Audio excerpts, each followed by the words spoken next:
देश की दिग्गज air conditioner company blue star से हम आपकी करवा रहे हैं मुलाकात। और एयर कंडीशनिंग, कमर्शियल रेफ्रिजरेशन और एमईपी कॉन्ट्रैक्ट का कंपनी करती है कारोबार। और 7 मैन्युफैक्चरिंग प्लांट है और कंपनी प्रोडक्ट एक्सपोर्ट करने का भी कारोबार करती है। नतीजा आए कल और एक बार फिर से कंपनी ने बेहद शानदार दमदार परफॉर्मेंस आपके सामने रखी है। मैं बता दूं नतीजे 20% रेवेन्यू बढ़कर आया है, कामकाजी मुनाफा 22% बढ़ा है, मार्जिन्स 6.5% पर मेंटेन रहे हैं और प्रॉफिट में 37% का अच्छा जंप आता है दिखा। तो हर एक पैरामीटर पर काफ़ी मजबूत नतीजे आपको नजर आएंगे ब्लू स्टार के। आइए हमारे साथ कार्यक्रम में शामिल हो रहे हैं कंपनी के चेयरमैन और मैनेजिंग डायरेक्टर वीर आडवाणी साहब। तो वीर आडवाणी साहब ने सर ने पेंसिल्वेनिया यूनिवर्सिटी से सिस्टम इंजीनियरिंग और इकोनॉमिक्स में बैचलर्स की डिग्री हासिल की है। हार्वर्ड बिजनेस स्कूल से आपने एग्जीक्यूटिव मैनेजमेंट का प्रोग्राम पूरा किया और 2007 में आप ब्लू स्टार के वाइस प्रेसिडेंट बने और 2016 में एमडी और 2019 से वाइस चेयरमैन की जिम्मेदारी आपने संभाली और अब चेयरमैन है।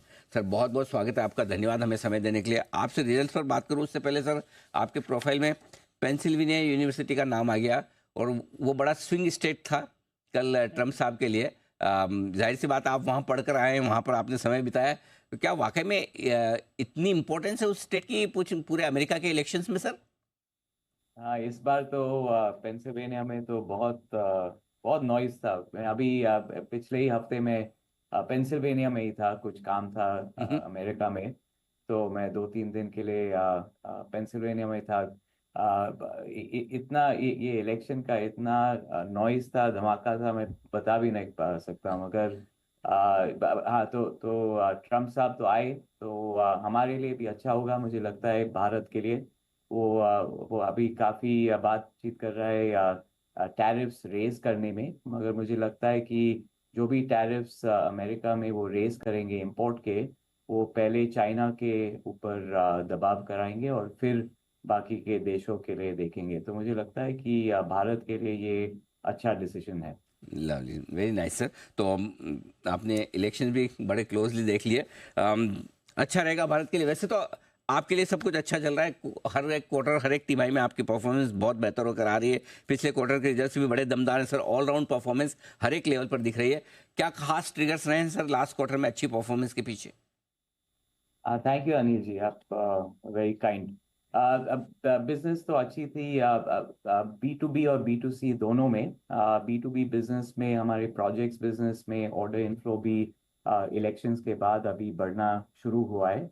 और हमारे कमर्शियल एयर कंडीशनिंग बिजनेस के का परफॉर्मेंस काफ़ी शानदार था। अगर आप हमारे सेगमेंट 1 के रिजल्ट्स को देखोगे, 33% रेवेन्यू ग्रोथ और 83% ईबिट ग्रोथ, ये कमर्शियल एयर कंडीशनिंग बिजनेस के स्केल और प्रॉफिटेबिलिटी के वजह से है। तो डिमांड अभी B2B सेगमेंट में अच्छा चल रहा है।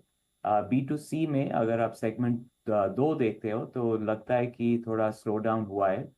रेवेन्यू सिर्फ 5% बढ़ा और ईबिट एक्चुअली मार्जिन थोड़ा कम हुआ 7% तक। मगर आपको पता होगा कि हमारे सेगमेंट 2 में दो बिजनेस है, एक है रूम एयर कंडीशनर का बिजनेस और दूसरा है कमर्शियल रेफ्रिजरेशन का business. Room air conditioner business का डिमांड तो बहुत ही तेज है। Q2 में हमारे बिजनेस 25 से 27% ग्रोथ दिखाई दी रेवेन्यू पे। और हमारे ईबिट भी काफी ठीक से बढ़ी है। हमारे मगर कमर्शियल रेफ्रिजरेशन में हमारे थोड़े इंटरनल चैलेंजेस हुए हैं। उसके वजह से कमर्शियल रेफ्रिजरेशन का बिजनेस का ग्रोथ जीरो था और उनका उसका प्रॉफिटेबिलिटी का भी इम्पैक्ट हुआ। तो उसके वजह से सेगमेंट 2 का रिजल्ट्स बहुत अच्छे नहीं थे। रेफ्रिजरेशन का जो भी हमारे चैलेंजेस है वो शॉर्ट टर्म है। और क्या हुआ था कि गवर्नमेंट में नए स्टैंडर्ड्स लाए थे और हमें काफ़ी कम समय दिए नए स्टैंडर्ड्स को मीट करने के लिए। तो उसके वजह से प्रोडक्ट डेवलपमेंट का थोड़ा देरी हुआ और उसके वजह से हमारे सेल्स नहीं हो पाए। अभी H2 में रिकवरी बिल्कुल होगा और फुल ईयर के लिए हमें यकीन है कि रेफ्रिजरेशन का भी बिजनेस फिर से बढ़ेगा। आपको पता है कि डिमांड तो रेफ्रिजरेशन के लिए भी स्ट्रांग है। हम्म। तो अनफॉर्चुनेट है कि हमारे Q2 रिजल्ट्स इसके वजह से थोड़े कम हुए। मगर ओवरऑल आपने ठीक से बोला कि 38% PBT का ग्रोथ हमने डिलीवर किया है, तो बिजनेस आउटलुक पॉजिटिव है।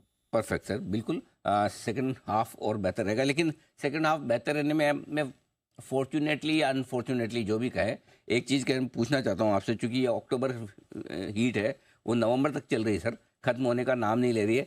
क्या कुछ उससे भी डिमांड बेहतर हो रही है? एक और चीज़ जो हम जून के क्वार्टर में देख रहे थे कि आपके डीलर्स के पास इन्वेंट्री खत्म होने आई है, डिमांड बड़ी स्ट्रांग थी, तो ये बताया अभी इन्वेंट्री लेवल्स किस तरह से हैं, और क्या अक्टूबर हीट जो लंबी चली है उससे और डिमांड बढ़ रही है?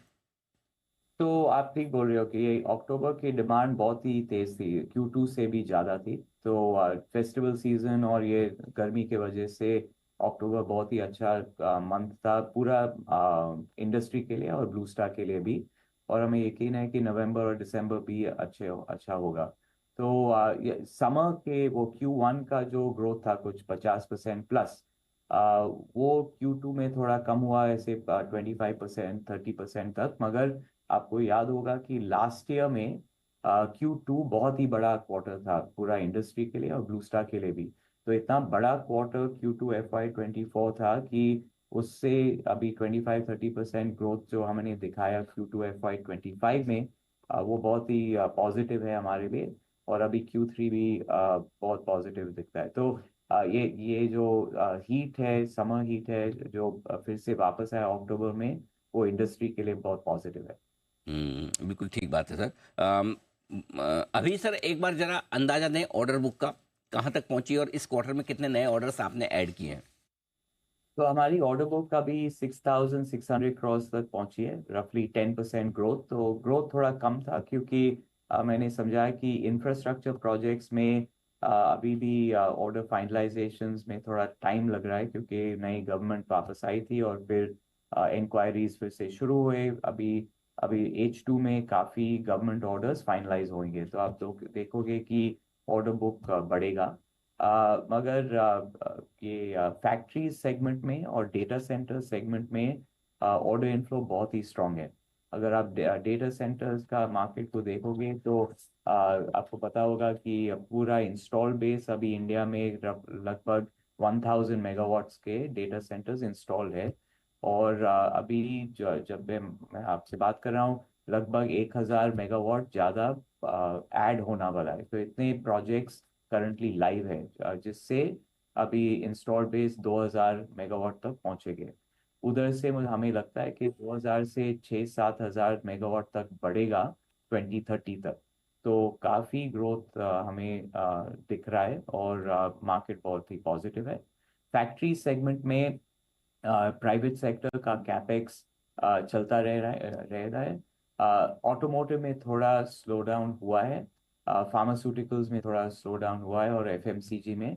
मगर other sectors, electronic sector, durable sector, ये सब में फैक्ट्री का कैपेक्स अच्छा से बढ़ा है। तो हमें लगता है कि H2 का ऑर्डर इनफ्लो H1 से ज़्यादा होगा। ओके, बिल्कुल। तो ये ऑर्डर बुक भी 6,000 करोड़ से ज़्यादा की बड़ी स्ट्रॉन्ग ऑर्डर बुक है। उम्मीद करते हैं सर कि अगले 6 महीने आपकी कंपनी के लिए और बेहतरीन साबित होंगे। अडवाणी साहब, बहुत बहुत शुक्रिया आपका, धन्यवाद समय देने के लिए और विस्तार से अपने थैंक नतीजों यू। पर और आगे का आउटलुक देने के लिए। Thank you so much.